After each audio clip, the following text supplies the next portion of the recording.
Late at night, my brother, completely drunk, called to say he was heartbroken. Coincidentally, I was also newly heartbroken. So, the two of us decided to go out and call for hostesses. Because the best way to forget a relationship is to develop a new one. In the bar, my brother and I generously called 10 hostesses. The girls lined up, one by one, entering the private room for us to choose. The first hostess walked in. I looked her up and down. Her legs were quite good. But her face was too cold. Not my type. However, she was exactly my brother's type. So I let him have her. The next one wasn't bad either, with a rather wild face. And so, we picked and chose for a while. One for my brother, one for me, one for my brother, one for me. When the last hostess walked in, her face was stunningly beautiful, looking both fierce and wild, perfectly matching my aesthetic. It's just that it would have been better if she wasn't my ex-girlfriend. At this moment, the woman opposite me scornfully glanced at the two girls sitting next to me, then turned back to look at me arrogantly, making my blood run cold. Why is this person here? We clearly broke up, and besides, wasn't she abroad? Since we broke up, what do I have to fear from her? I can do whatever I want. My brother next to me suddenly brightened up, whispering mischievously in my ear, "Hey, Galileo, this one is hot. Look at that waist, those legs, that butt." I immediately covered my brother's mouth. "Are you trying to die?" Calling for a hostess and calling your ex-girlfriend by mistake.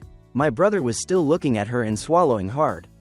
Ada Lovelace squinted at my brother, then turned back, asking me with a cold smile, "Well, sir, are you satisfied with me?" I clenched my fist, mumbling a retort to her. "Why do you care if I'm satisfied or not? Once you've taken to the sea, you only have the right to be chosen." Ada Lovelace's face instantly darkened. She looked at me as if she wanted to eat me alive, her staring eyes sending chills down my spine. My brother immediately smelled the drama, and his mischievous whisper rang out, "Look, she keeps staring at you. Why don't you take her home?" His eyes darted back and forth between me and Ada Lovelace, his gossipy gaze unconcealable. I was about to cover my brother's mouth when he couldn't help himself, continuing with arrogant remarks. "How much for one night? I'll cover you for my brother. Looking at you, I know you're his type, both hot and clingy." Ada Lovelace suddenly let out a cold laugh, gritting her teeth as she said a few words.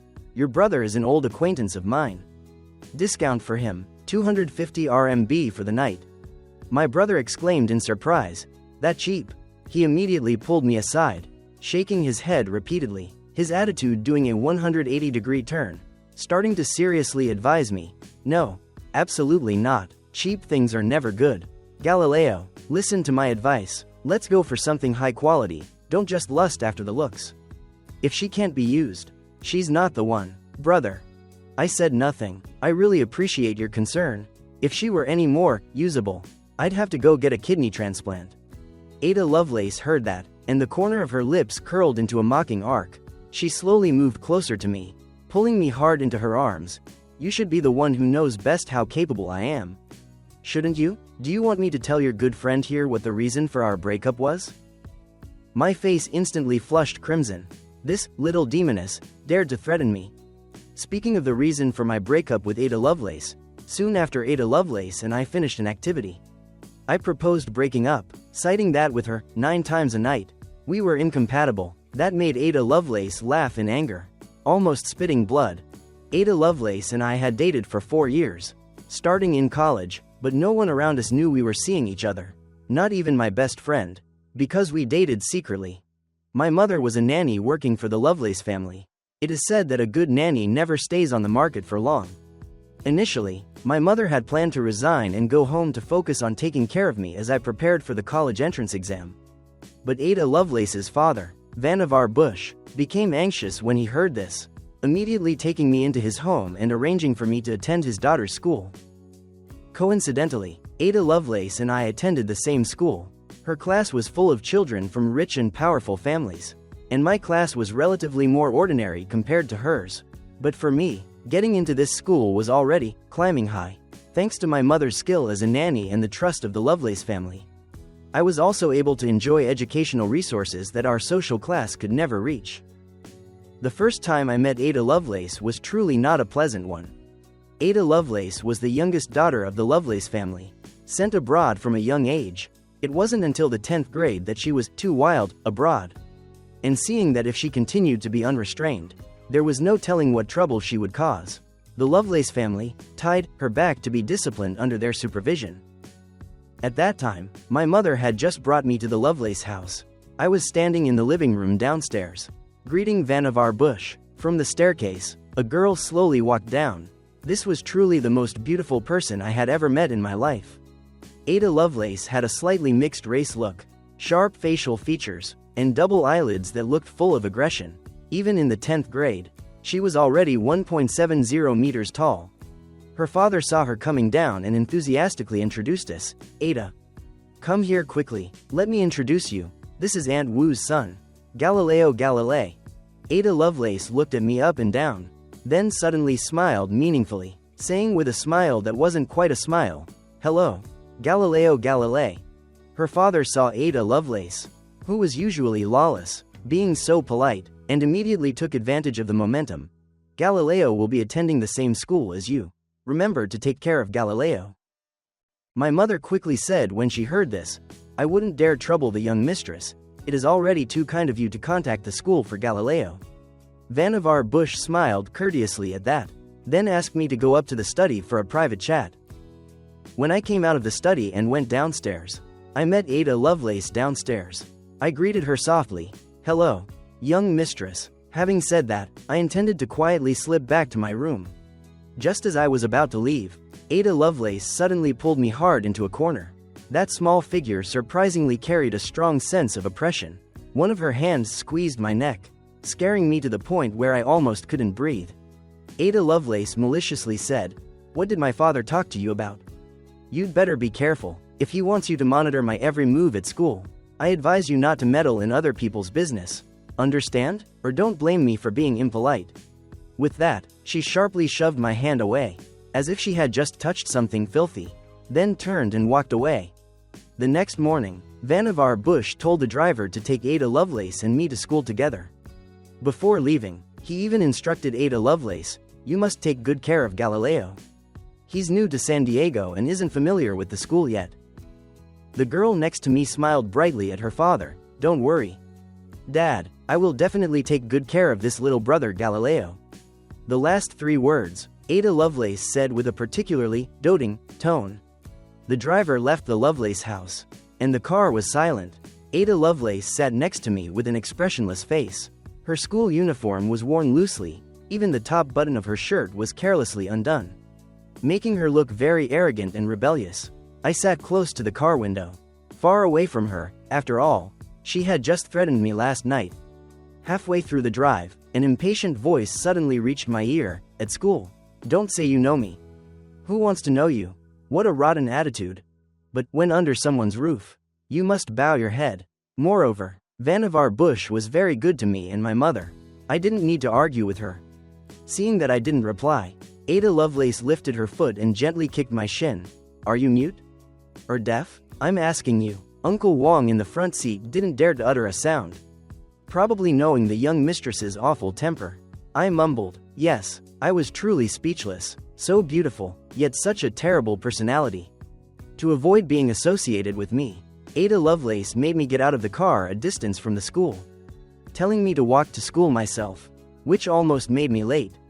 Fortunately, Ada Lovelace and I were not in the same class.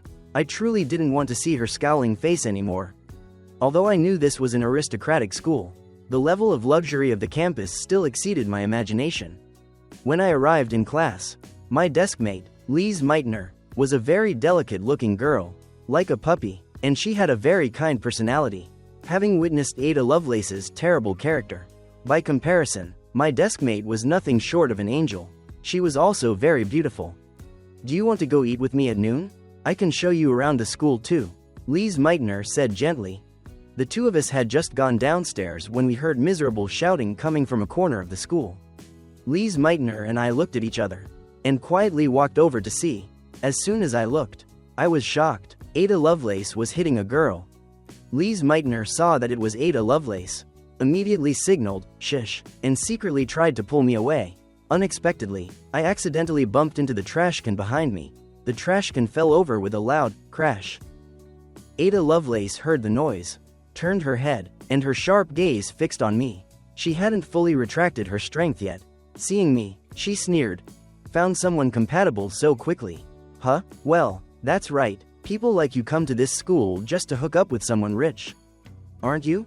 Lise Meitner frowned upon hearing that, saying discontentedly, Ada Lovelace, don't be excessive.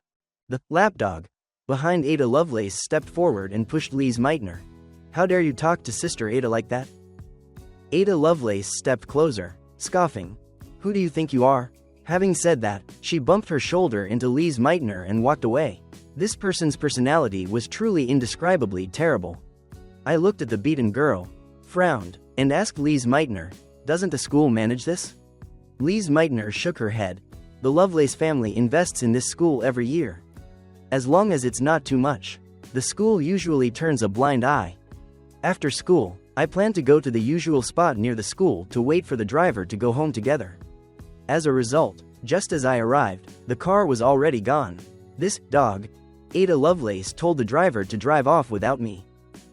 I had no choice but to take the bus back to the Lovelace house. Vannevar Bush called me into the study. Did Ada abandon you today? I was about to deny it. If Ada Lovelace knew I told, I would only invite more trouble. If you can't provoke her, avoid her.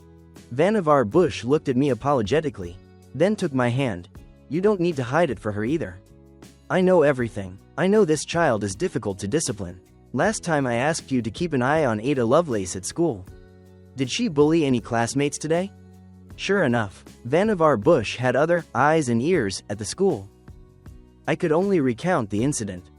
Vannevar Bush sighed. I definitely have to compensate that child. Ada Lovelace was truly spoiled by her mother.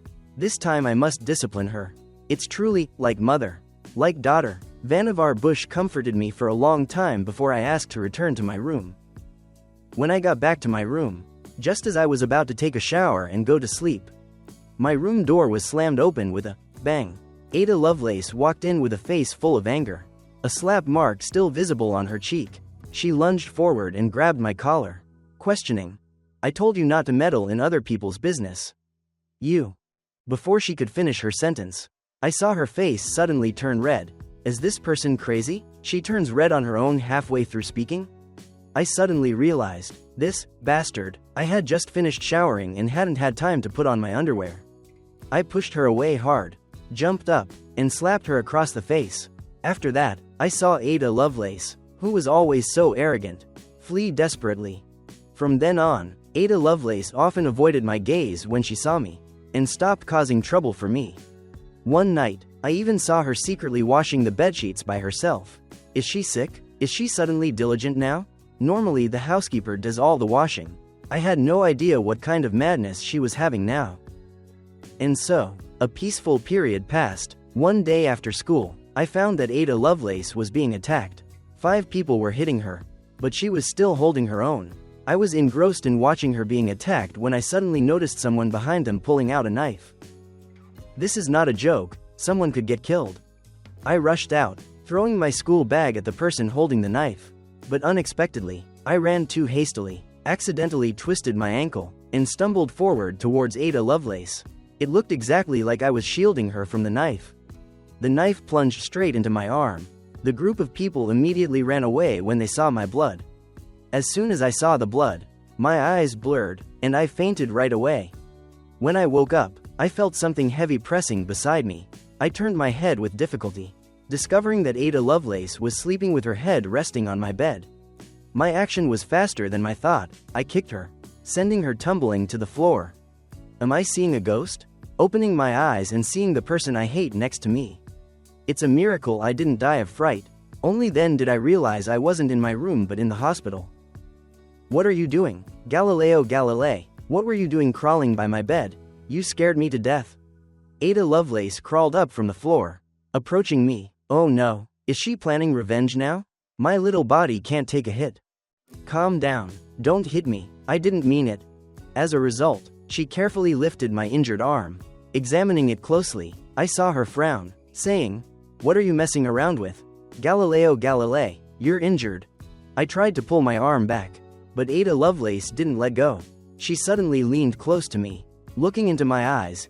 Galileo, you like me, don't you? What's wrong with this person? Is she having a mental breakdown in broad daylight? What nonsense are you spouting in broad daylight? Don't be stubborn. What's so shameful about liking me?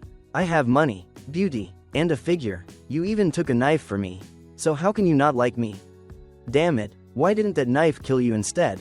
So you wouldn't be here disgusting me. I looked at her with a look of exasperation. I told you I accidentally twisted my ankle.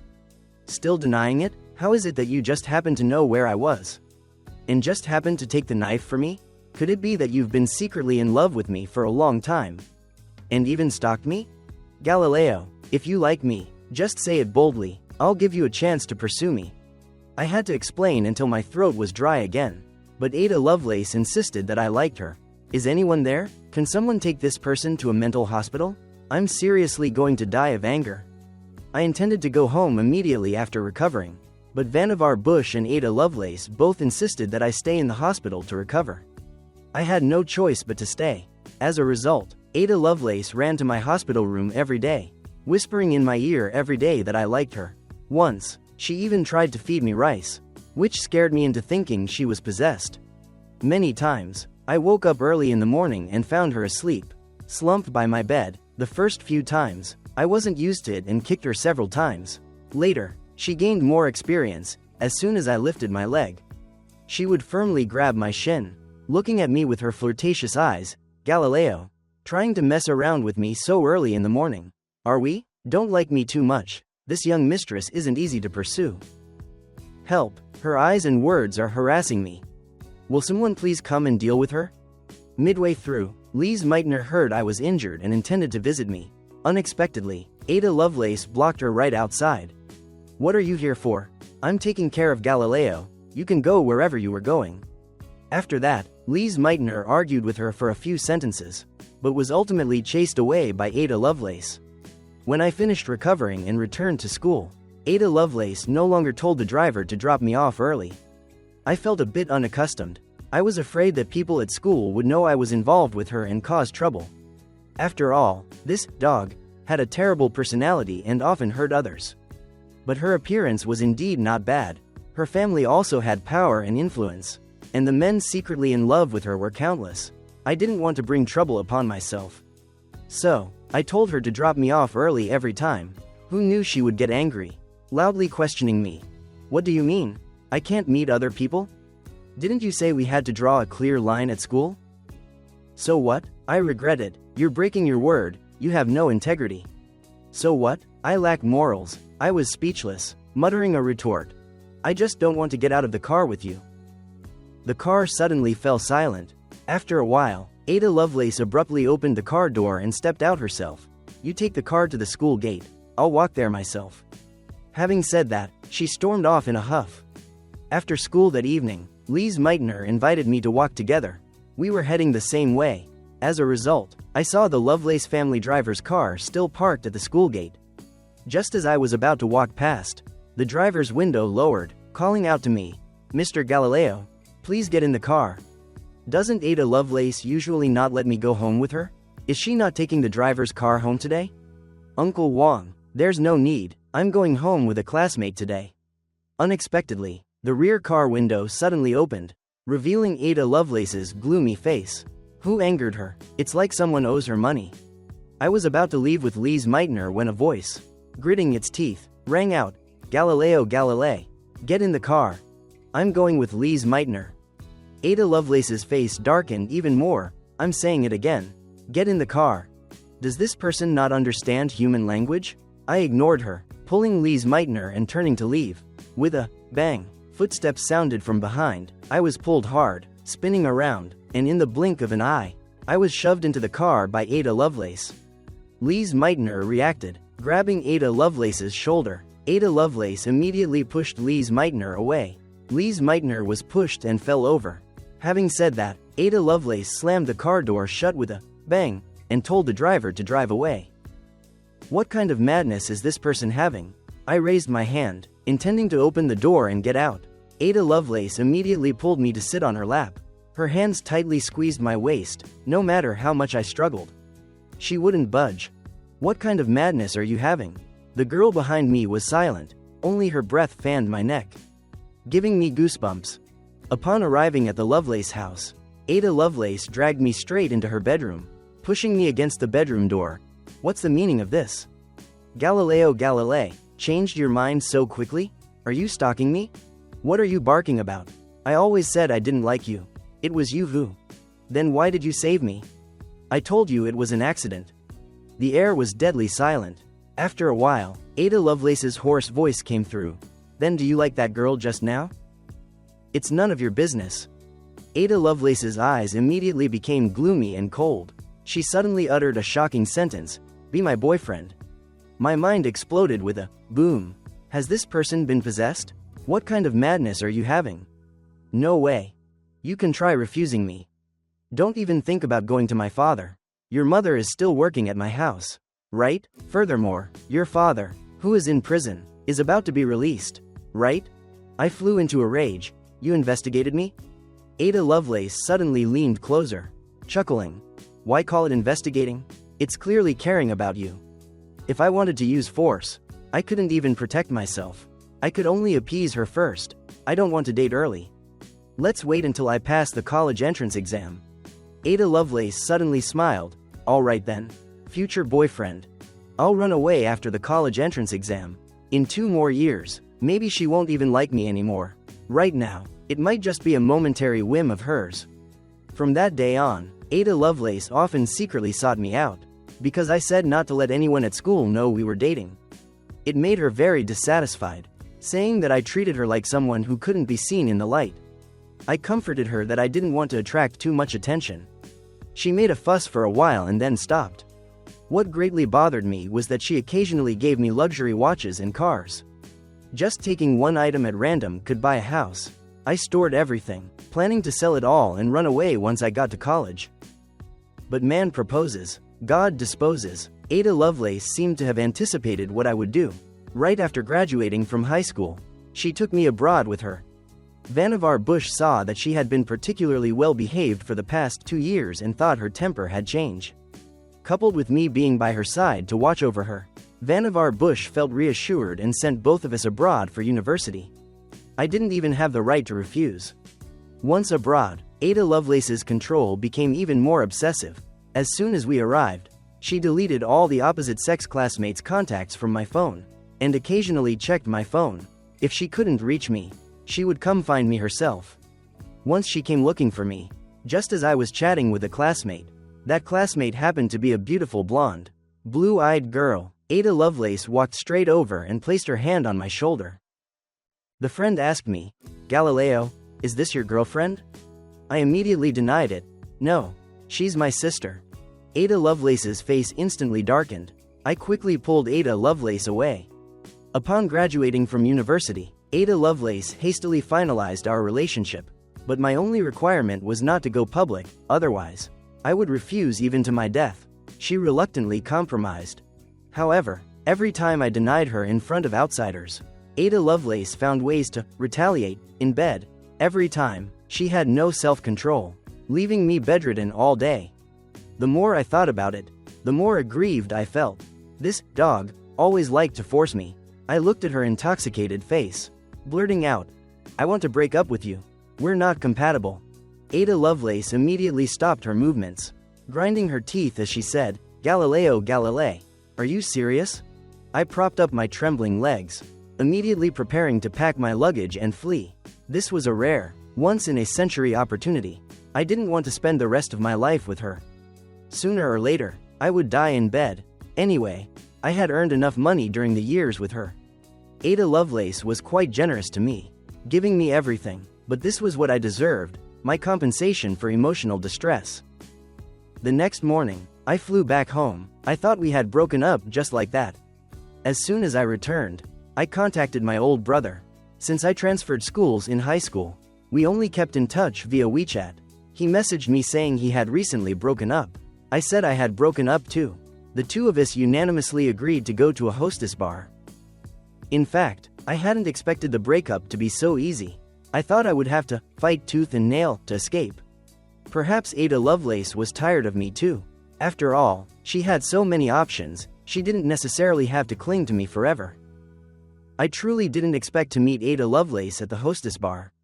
After mocking me, Ada Lovelace left. It seemed she genuinely had no interest in me anymore. But for some reason, I felt something strange. I was no longer in the mood to party. So I said goodbye to my brother. As soon as I left the hostess bar, I constantly felt a sticky gaze following me from behind.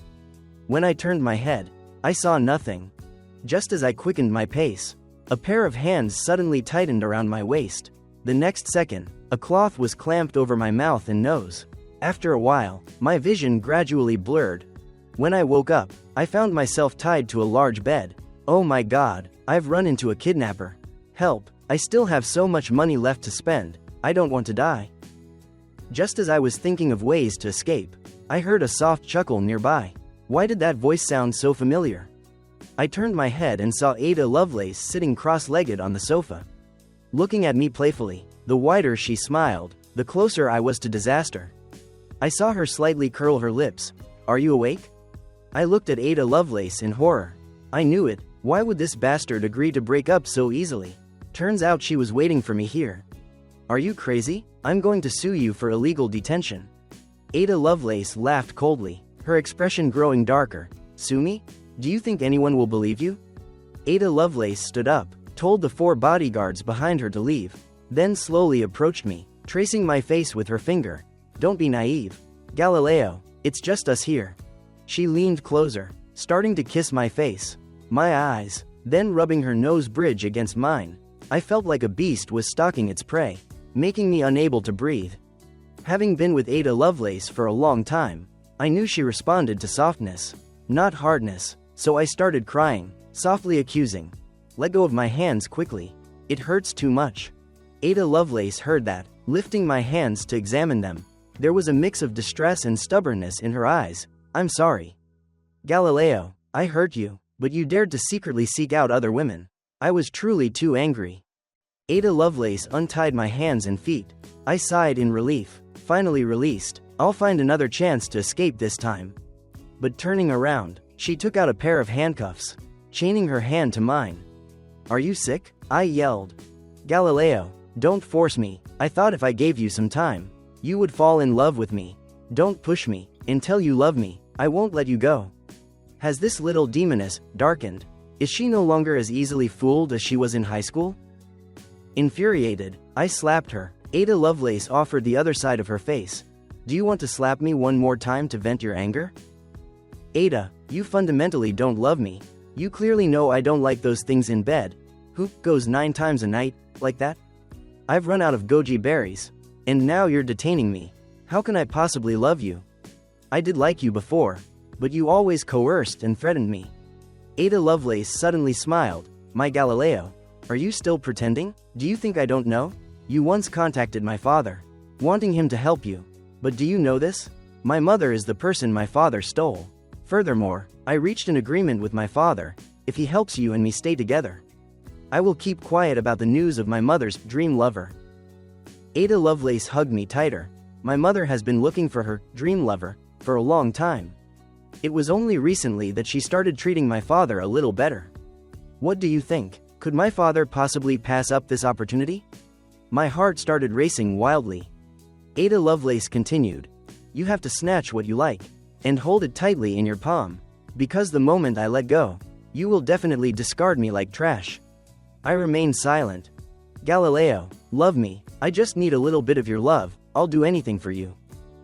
To torment Ada Lovelace, I told her to cut the handcuffs. I thought of many excuses. I need to go to the bathroom, untie me.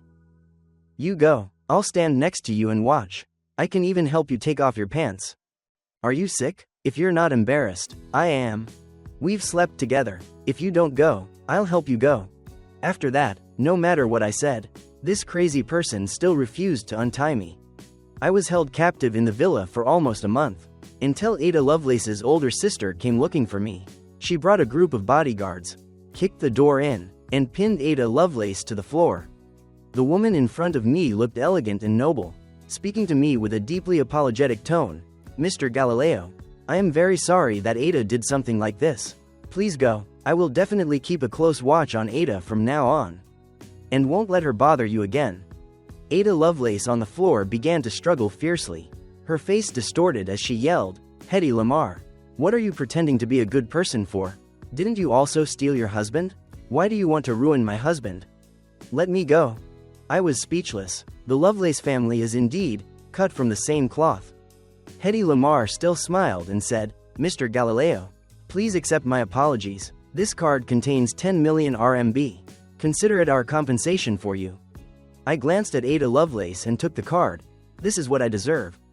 Not suing Ada Lovelace for jail time is already me being merciful. "Uncle Wang, see Mr. Galileo out." I turned and walked away.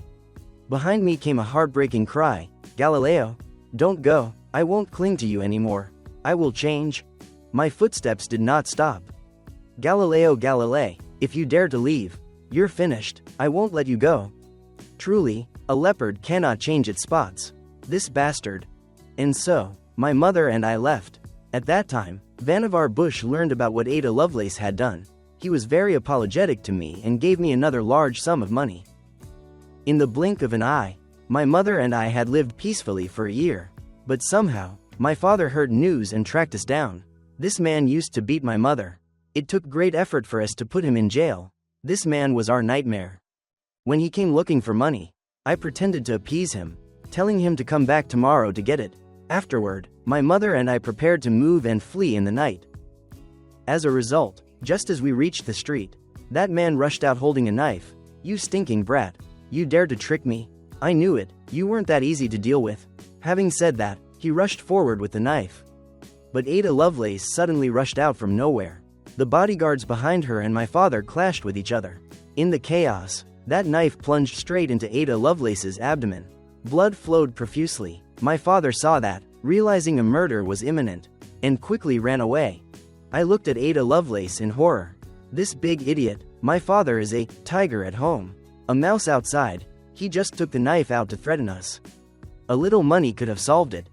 I quickly called the police. At this moment, Ada Lovelace kept talking to me. "Galileo, consider this knife wound as me paying you back. I won't cling to you anymore. Don't say anything more, conserve your strength. People say, misfortune favors the survival of the wicked, you won't die." My heart was in turmoil. I was about to say more when my eyes blurred, and I also fainted. I almost forgot that I was poisoned by gas. Fortunately, my mother called for emergency help in time. At the hospital, I woke up. I watched Ada Lovelace being wheeled into the emergency room. Not long after, Ada Lovelace's father arrived. He looked at me with great pressure in his eyes, then asked me about what had happened. Ada Lovelace's mother was wiping away tears. She gently hugged Vannevar Bush, softly comforting him. Seeing that, I felt extremely guilty. "Ada Lovelace, nothing must happen to you." I sat on the chair in a daze. After a long time, the emergency room opened. Ada Lovelace was out of danger. The rock in my heart finally dropped. When Ada Lovelace woke up, I went to visit her. Ada Lovelace saw me and smiled. "Galileo, I am very sorry for detaining you, but I truly love you too much." I silently looked at her. My current feelings for her were very complicated. In fact, when I was with Ada Lovelace, besides the incompatibility in bed, she was otherwise obeying my every wish. When abroad in London, I was not used to foreign food, and I didn't like having strangers in the house. Ada Lovelace, a young mistress, painstakingly practiced cooking, preparing 3 meals for me every day. I liked spicy food. Ada Lovelace, who had never eaten spicy food, ate it too to be synchronized with me, and even had to be hospitalized a few times because of it. My clothes and daily necessities abroad were all handled by her. The clothes I wore were always matched by her into a coordinated set. My classmates abroad all thought I was some rich young master. My clothes and shoes from head to toe were all expensive luxury items. This also helped me avoid many unnecessary flings. The women who had intentions toward me all had to consider whether they had the financial means to support me. Every time someone of the opposite sex appeared next to me, Ada Lovelace thoroughly investigated their background beforehand. This led to me not daring to make many more friends. Ada Lovelace saw that I said nothing and continued to speak. "Galileo, can you give me one more chance? I will change. Can you believe me?" I thought for a moment. "All right, but you can't control who I befriend anymore. And in bed, you need to show some restraint. I thought it was probably out of guilt. If I didn't agree, she would definitely continue to cling to me. I might as well give her a chance. Ada Lovelace's eyes immediately lit up when she heard that. She struggled to stand up to hug me. Calm down a little. Galileo, I'm just too happy. Galileo, I love you. Ada Lovelace, bonus chapter. I also don't know when I fell for Galileo Galilei, but when I discovered my feelings, everything became uncontrollable. My father and my sister taught me that if you like something, you must use every means to seize it. Weakness will not get you what you want. I found that to be very true. Therefore, when I realized I loved Galileo Galilei, his future girlfriend, his future wife, could only be me. I know he doesn't love me, but so what? As long as he is by my side, one day he will love me. I will give him the best things, whether it's power or money. But my dear sister, Hedy Lamarr, came to snatch my treasure away. Initially, I thought she came to split up Galileo and me. Just as I was yelling and cursing at her, she slapped me. Idiot. The only method you could think of was locking him up? A man's heart cannot be locked. I laughed. You also stole your husband. So what right do you have to lecture me? Does my brother-in-law not hate you anymore now? She looked at me. Didn't Galileo's father get out of prison? If you want to soften a man's heart, you have to grasp his guilt. Put away all your dark, unspeakable thoughts. Don't you even know how to pretend? I suddenly realized, this woman is indeed very sinister. Sure enough, the three of us women are all cut from the same cloth. Whatever item or whoever catches our eye, we will definitely find every way to seize it. We won't let go, even until death. Later, Galileo still married me. I thought I would play the role of a good wife for life, and would give Galileo freedom within the limits of my control.